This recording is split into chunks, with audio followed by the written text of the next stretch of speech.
Today's local and national news from Thailand via the fabulous Pattaya Media Group. And if you'd be kind enough to like and subscribe, here's a tip for you to get the very latest news from us every day.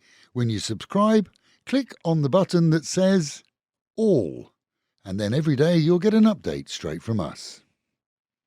As the full investigation continues in Yala, to the south of Thailand, following a weekend car bomb incident at a police accommodation area, reports from authorities tell us that a second suspect has now been arrested, as it was confirmed that the vehicle used actually belonged to the authorities and had been previously taken without permission. That led to the arrest of a civil engineer along with one other. Both are now being held by military for questioning after the explosion, which rocked the housing area and saw a local Muslim teacher lose her life as she cycled by at the time of the impact. With 18 others taken to hospital, evidence shows that the driver who parked it was picked up by a motorcyclist as they both fled the scene.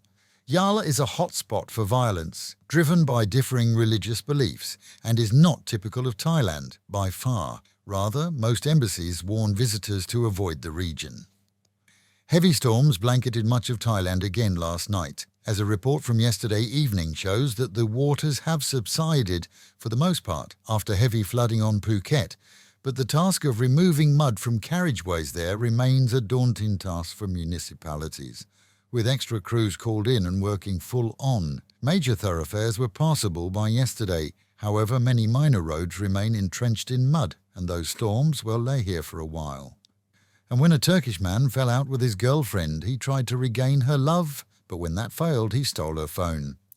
Caught in a Bangkok mall, he confessed to posting photographs from that phone onto social media. The 26-year-old is charged with posting obscene material, which leaves the media wondering what kind of clips she'd saved. Either way, it seems they won't be making up.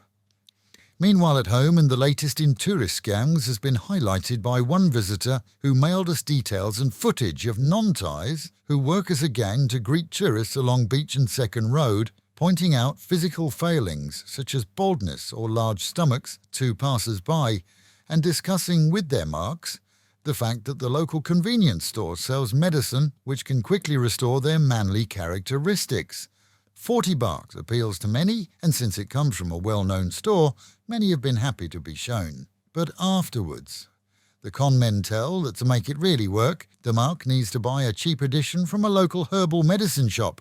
That then is when he's taken to the shop in a side soy, and pressure is put on him to buy the waste of space liquid. The scamming touts are working as a team, slick and skilled in multiple languages, and presumed to be working in league with the shop owners. And the warning for all tourists, beware and avoid.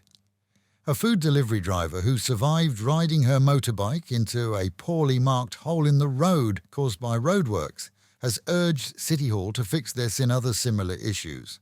Riding in the rain to make a delivery, she joined the list of several who've disappeared into the same hole, according to locals, who demand that Nong Pru authorities order the contractor to better sign and light in order that no one loses their life. The hole? Well, it's nearly 5 foot deep. The Pattaya region got its share of the wet stuff last night, big storms but limited flooding, and by dawn this morning all roads were reported and seen as clear and usable. The outlook for today, though, is even more, with the Met Office promising highs of around 31 degrees, dropping down to 26. Local and national news today from Fabulous 103 FM and Fabulous Pattaya Media Group. And to get a notification every time we release another bulletin or program, like and subscribe to our channel, Fabulous Pattaya Media Group, by using the link below.